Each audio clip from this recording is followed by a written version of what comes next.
You know, here's the things that you're dealing with ground squirrels, right? And I'm going to warn you that this is the thing you got to deal with. As far as dealing with ground squirrels, you know, that's not the worst pest you've got. In 1987, February 1987, I moved to Beaver, Utah. And I was in Beaver, Utah for 8.5 years. I was a bureaucrat back then. I made loans to mostly farmers, and I serviced a lot of loans that were made to farmers. Hate to tell you this, I've seen some nodding and stuff out there now, but the federal government making loan to farmers was like throwing a drowning man a rock. Do any of you agree? We entice you with low interest rates and long terms, 40-year terms. We gave you money to buy machinery and gave you a long time to pay it off, and it was great. It got you in business. It did some of the things it should do, but hopefully you don't owe money anymore to the federal government. I can't tell you with 100% confidence I was doing a good thing. I tried real hard. I hope I did some good, but by the way, last June, if I was still doing that last June, I would have retired. But anyway, beware of the bureaucrat. The bureaucrat is just somebody that pushes stuff around. So Mark has got a good thing going here, trying to get some of these other products on the market available to you guys.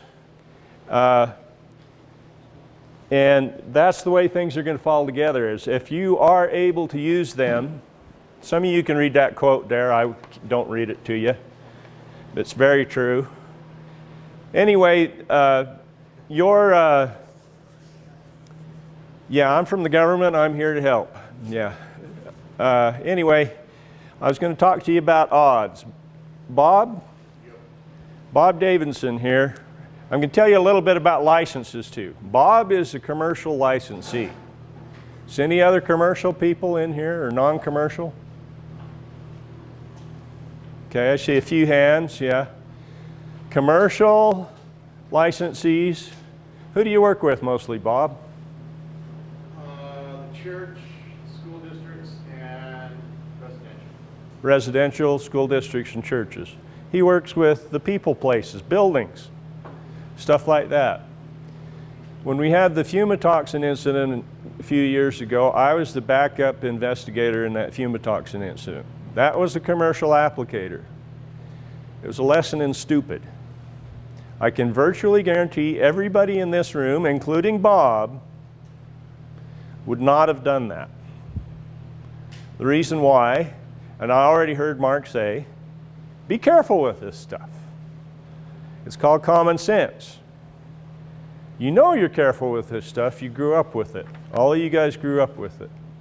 Private applicators, if you've got a private license and it's going to expire, when it expires you need 6 continuing education units to renew your license if you do it that way. You're getting 4 here today. You're almost done. You're only going to need a couple of more and you're finished. But you're all here, you know.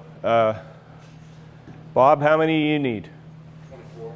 Bob needs 24. Okay? He needs 6 in law, or 2 in law, 6 in safety, 10 in use.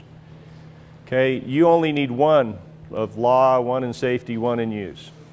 We trust the private applicators a lot more than we trust the commercial guys. Commercial guys, you can, we talked about Furadan. Furadan, if you apply Furadan, if you were able to apply Furadan, you'd use more Furadan in one application than Bob uses of any chemical in a year. Why do we trust you so much? You grew up with it. What's happening to the trust? Okay, let's go back to getting Furadan back on the market. Who would like to see Furadan back on the market? There's quite a few people that would like to see Furadan back on the market. I'm one of them. I'd like to see that in your toolbox. What are the chances of the state of Utah getting Furadan back on the market? 0. Zip, zappo, zilch. It's the distance between those two fingers. It's not going to happen. The reason it's not going to happen is there just isn't enough of you out there. There's 3,000 private pesticide applicators in the state of Utah on a good day. How many is there, Bob? Do you know? 6,684 last I heard. 6,684 commercial applicators in the state of Utah. Doesn't matter how much we trust you. Doesn't matter how much common sense you have. Doesn't matter how much you screw up and how much you don't screw up, how safe you are. What does it matter? It's the numbers. Now, I hate to be the bearer of bad news, but the numbers are working against you out there. Furadan's not going to come back on the market. Why? Anybody want to hazard a guess? Somebody screwed up. Who do you think it was? Somebody, yeah. Quite a few people screwed up. A lot of people nationwide screwed up with Furadan. They misused the product. It's the number one reason why they got rid of it. Who do you think those applicators were? Farmers? Come on, we trust you guys. Commercial applicators. Honest to Pete, it was commercial applicators. They're using it for stuff that wasn't on the label. Okay, we're coming full circle here. Remember, there's mice and voles out there in those fields, right? Okay, and follow the label. Mark has dwelled on the label quite a bit too.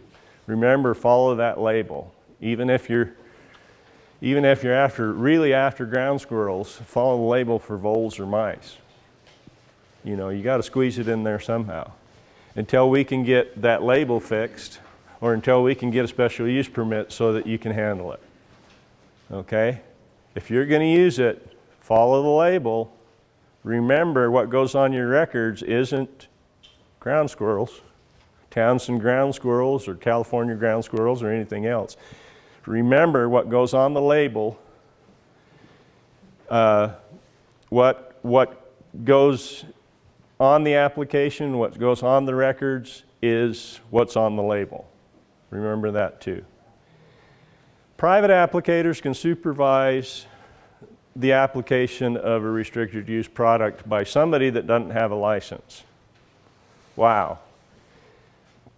Commercial, Bob cannot supervise anybody that does not have a license. They have to have a license. If he has an employee, they have to have a license. Thanks for letting me pick on you, Bob. Bob is also, you're still president of the UPCLA, right? Yeah. Bob is president of the Utah Pesticide and Lawn Care Association, the commercial association. Amazing how it all comes back to Beaver, Utah. I'm amazed. Yeah, but it's great.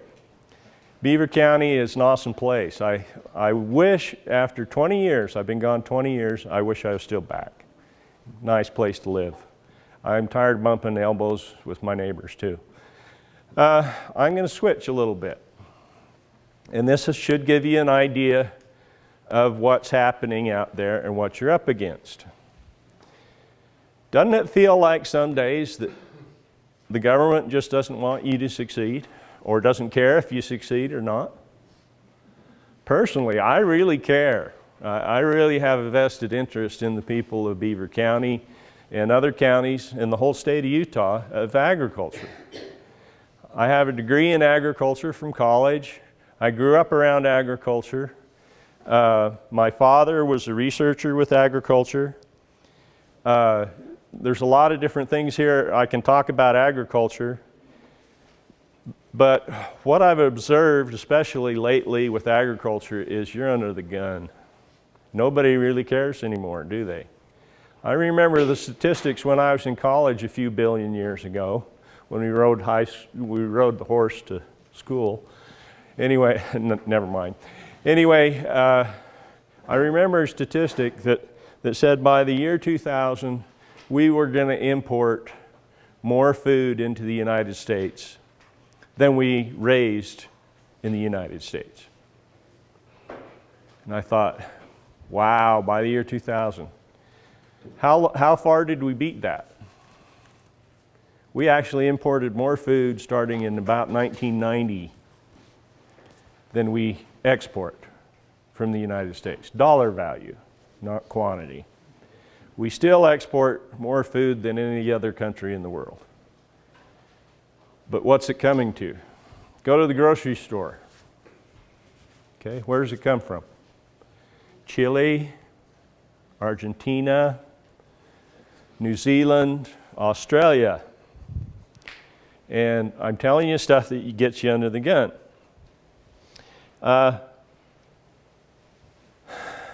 Billy knows what I'm going to talk about in all of this stuff.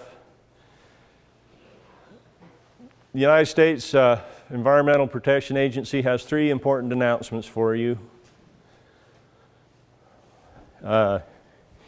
And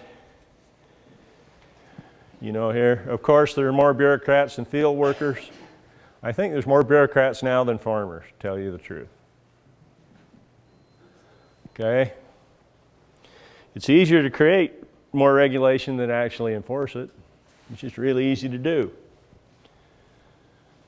Here's some things about private applicator licenses and about a thing called Worker Protection Standard. Anybody in here know about Worker Protection Standard? I'll tell you one thing I want you to know, and that's I'm the Worker Protection Standard Coordinator for the state of Utah. Worker Protection Standard is, it's not OSHA, it's not Utah OSHA, which is Occupational Safety Hazard Act. Okay, it's protection of farm workers from pesticides. We've talked about some pretty dangerous pesticides.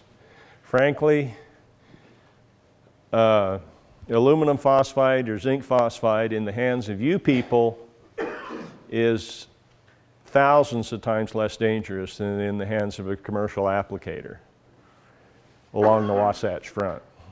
I'll let Bob out of that one.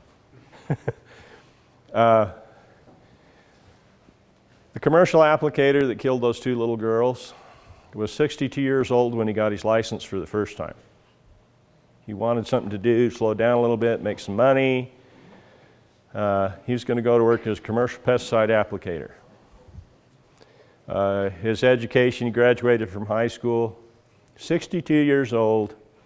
He came in and took tests and passed the tests and got a commercial applicator's license, walked out the door. License to kill something. He sure did, didn't he? Okay. In an area shorter than the length of this room, probably the width of this room, he applied 80 aluminum phosphide pellets along a sidewalk. Okay, 84 aluminum phosphide pellets along the sidewalk. What? Big ones or small? The little teeny ones look like ibuprofen. Yeah. Yep.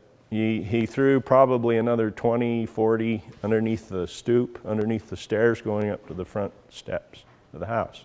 See some of you shaking your heads. What the heck was he thinking?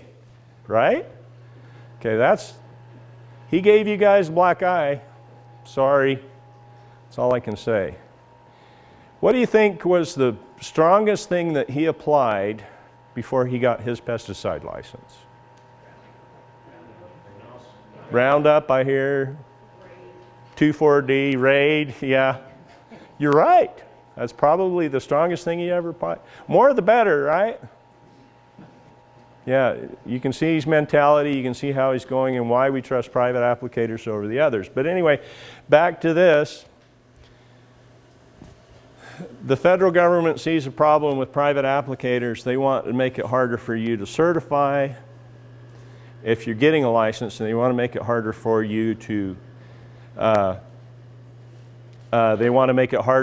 continue keeping your license. They want to require that if you're getting continuing education units, you're going to need 3 per category of items that are on your license. So it looks like your licenses are going to be harder to get if this legislation if this rule passes. I say legislation. Congress has nothing to do with it. This is the EPA enforcing new rules. Does this sound familiar? Anyway, we're getting executive orders saying we want to make it tougher on these guys. They're killing the farm workers, which you're not. They're harming the environment, which you're not. You're trying to control the environment. They're taking away your tools. We're going to make it harder for you to get a pesticide license so that you can go buy zinc and aluminum phosphide products, is what it boils down to. Now, can you fight this? Yeah? You can still make comments on the certification rule. We think it would boil down to roughly, instead of 6 continuing education units to recertify your license, it's going to boil down to roughly 34. Ouch, huh? You don't have time to come to these meetings for 34 credits. Okay? Commercial applicators, it's even worse though. This is arguable, and it probably won't go through like I'm telling you. There's some room to escape there, but I'm telling you we're up against. In the State Department of Agriculture, we're trying to make it so that you can bypass this type of thing and we'll still get you your license. How many people in this room do you think should have a private applicator's license? Bob's going to get one in the mail whether he knows it or not. Okay? I think everybody should have a private applicator's license that's going to be doing any kind of chemical stuff. Gives you some credentials to argue about. But anyway, they're making these changes. Now, worker protection standard. How many of you in here think you're subject to the worker protection standard? How many of you have employees on your farm of any type? How many? Come on, let's see, raise your hands. See a few. It used to be, before January the 4th of 2016, it used to be that if you had an employee that was not a blood relative and you applied pesticides on your property and raised an agricultural commodity that you sold, you were subject to the worker protection standard. Dalton, is it Dalton Farms? Yeah, they have a fair amount of employees, highly visible in this area. They have a lot of employees. They have a secretary that works in an office. Do they have to teach that secretary how to be safe around pesticides? Guess what? Yeah, they do. That's the law. Can you see where I'm going with this? Well, they made the law more stringent as of January 4th. It's not just Dalton Farms anymore. It is everybody. Used to be, we tell people, you can kill your kids, you can't kill your workers with pesticides. But now you can't do it either way, which is a good thing, I guess. There's some good things about this. Used to be you had to do the training for worker protection standard every year, or every 5 years, once every 5 years. Now you have to do it every year. People with private pesticide applicator license don't have to be trained on worker protection standard. We don't really need the $20. It'd be nice to have more private pesticide applicators, give us a bigger voice in doing things, especially with the Commissioner of Agriculture. Won't do us a lot of good with EPA. I'm being perfectly honest here. Wanted to show you a little bit how this looks. This is kind of how it reads. I wanted to mention too, bureaucraticide has been abolished, so you can't get rid of the bureaucrats anymore. Worker protection standards is strengthened to better protect the farm worker. I've read that law, I've read the changed rules. Worker protection standard was developed by a person who works in California. And believe me, it's written for California. It's working for truck gardens and large vegetable farms. It doesn't read at all For example, one thing, you're supposed to have a decontamination station within a quarter mile of every employee on your farm. That's a good one, huh? Yeah. Anyway, it wasn't written for that. We figured out ways around that. We'll work with you on it. I have to enforce it. Here's another good statistic. We've got over 6,000 commercial applicators. We've got over 3,000 private applicators. See, that's over 8,000. We add in a roughly 2,000 to 3,000 non-commercial applicators. We're over 10,000 applicators in the state of Utah. Guess how many pesticide I like to call? People ask me what I do. I say I'm a pesticide cop. That's the easy description. So guess how many of us there is running around getting after you pesticide applicators? There's 6 in the whole state. Okay? Jeremy Peterson is the representative that covers this area. He's on military leave right now, so I got to come down. Good thing. Anyway, here's what it says. Here's what worker protection says.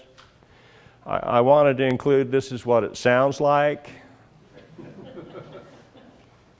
Yeah, it's very boring. Here's what it looks like.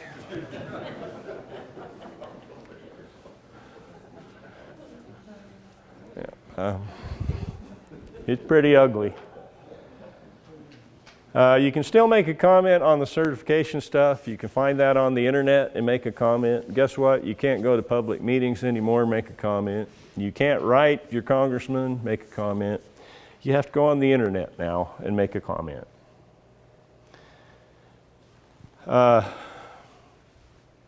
Make a comment. The more the merrier. Maybe we will get somebody to listen to us. Our best hope is if you know somebody in the Midwest who is a congressman or a senator. Notice I didn't say the Utah delegation. They're already on their side. But there's not enough of them, is there? If you can find somebody, say, from Iowa, a key state that is senator, congressman, or something, tell them they need to look at worker protection standard and they need to look at certification requirements by the EPA for pesticides, because they're going to put you out of the pesticide business. You might not be able to use any of this stuff if they get their way. Here is a very accurate political cartoon I found in the Deseret News of all places. But the neighbors are starting to complain about his executive orders, and we got regulatory power here. Notice right here, the EPA, you go up the steps to get to the EPA. He got them in their pocket. He's really railing on those pure bureaucrats over at EPA to issue some new rules to control all of this stuff. Okay. Doesn't feel good, does it? I hate it. EPA, every 2 years now, we write a new grant to EPA. We ask them for money. The state of Utah asks EPA for money. I write the grant, and I ask EPA for money on behalf of the pesticide program. My boss, the program manager, signs it, and the director signs it. The commissioner eventually signs this grant. We ask them for money to run the pesticide program in the state of Utah. They give us 80% of our proposed budget to run the pesticide program. Why do you think they do that? So they can say what happens with the law. I'm in constant contact with the bureaucrats who sit in Region 8 offices of EPA in Denver, Colorado. They're not very excited about it either. They're about in the same boat we are. They have just a few people that cover, where we cover thousands of pesticide applicators. There's a fellow in EPA Region 8, Denver, Colorado, who covers 4 different states and probably half a dozen tribes and other entities that he has to push the pesticide program, EPA's pesticide program, onto these states and tribes. he's not very excited either. We're a bunch of bureaucrats. We're putting in our time. And it's really hard to, you know, some of these things, it's really hard to pass it down. What we're going to do is we're going to do the best we can to explain all of this stuff to you and to get you by. I tell people, and Billy can tell you this, I tell people I sell train wreck insurance. Anybody here had a train wreck? The incident 2 years ago up in Layton was a train wreck. Somebody died. 2 people died. Heard of a train wreck of a feed yard in Indiana. Okay. In this feed yard in Indiana, there was a fellow just graduated from high school. He went to work 2 times a day to feed cattle in a feed yard, small feed yard back there by their standards, probably a pretty big feed yard by our standards, but he went out there twice a day to feed. And, you know, feed corn, alfalfa came in from different places, and he fed it to the cattle. Well, he stayed up partying all night one night, and then went to work the next morning, and didn't, you know, and he fed the cattle, and he pulled out of there about noon, and he pulled out in front of a 18-wheeler on the highway and got T-boned and died. That was a train wreck. What do you think caused that train wreck? It's overhang. Gophers? No, it's overhang. Yeah. I bet it was ground squirrels. But anyway, what caused that train wreck was him staying up and partying all night, right? Not using some good judgment, right? Yes, of course. What did the relatives say? Had to be the pesticides, right? They made him so he wasn't thinking straight, so that he wasn't acting right. He was tired, exhausted, you know. He doesn't even work on the farm, he works in a feedlot. Well, they come from the farm, they have got residues on them, it was the pesticides. Yeah, well, the insurance settled. What does the farmer get to do? Pay higher insurance rates for his liability insurance, for his employees. Anyway, if the farmer had done worker protection standard, bought a little train wreck insurance, done the basics, trained that employee on how being safe around pesticides, he could have said, hey, that dumb bunny knew. He stayed up all night and partied. That's what caused the accident. Guess what? Maybe they'd gone to court and the insurance wouldn't have settled. Maybe it wouldn't have been an issue. Maybe. Train wreck insurance. Commissioner Whitney, am I doing all right on insurance? Yeah, okay, just checking.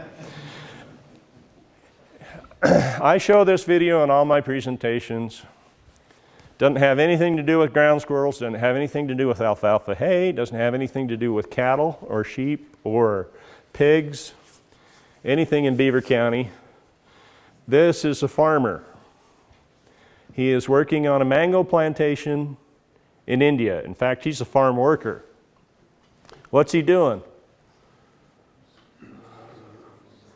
He's applying pesticides, okay? He's probably applying DDT, okay? And who's this? Probably his son, I heard, okay? Yeah, that's his son. He's out there helping Dad, and he's dragging a hose, right? Dragging the pesticide hose. Dad's spraying right over his head on a mango tree. How's their PPE? Not very good. Yeah, not very good. PPE is not very good. He's wearing a long sleeve shirt. He is wearing a long sleeve shirt. He actually has some kind of shoes on, long pants. Yeah, not wearing a hat. He's spraying over his head. He's not wearing a hat. No glasses, no gloves. Yeah. Son's barefoot, short sleeve shirt, no hat, no gloves. What's the life expectancy of Dad?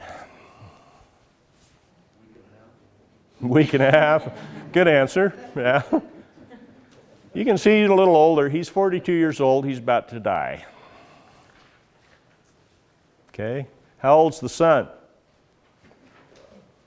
Looks like he's 12 years old maybe. He's just started his career. He's between 10 and 12 years old. How old are you when you're 10 years old? 4th grade? I have a 10-year-old daughter. She's in 4th grade. Yeah. That is about their average education level. Now, we're all shaking our heads looking at this. We can point out everything that's wrong with this picture. Why? Are we any harder, any more intelligent than these people? Probably not. Are we more educated? Definitely. Everybody in this room is more educated than these people. Even if you only went through the 4th grade, you probably have a better education. This study was done by University of Nebraska, Lincoln, the Extension University. They found that there's one thing that these people can do, and if you only learned this today, great, I made a good presentation. There's one thing that these people can do to extend their lifespan by 10 years. Anybody tell me what it is? What's that? Wear gloves. Close. Probably wash. Make sure they wash well after. Wash. After they apply? Yeah.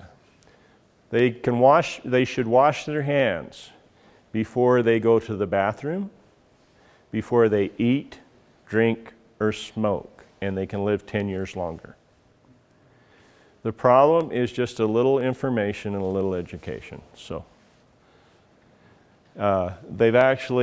this study was done probably easily 10 years ago or longer, and the research study has improved their life significantly.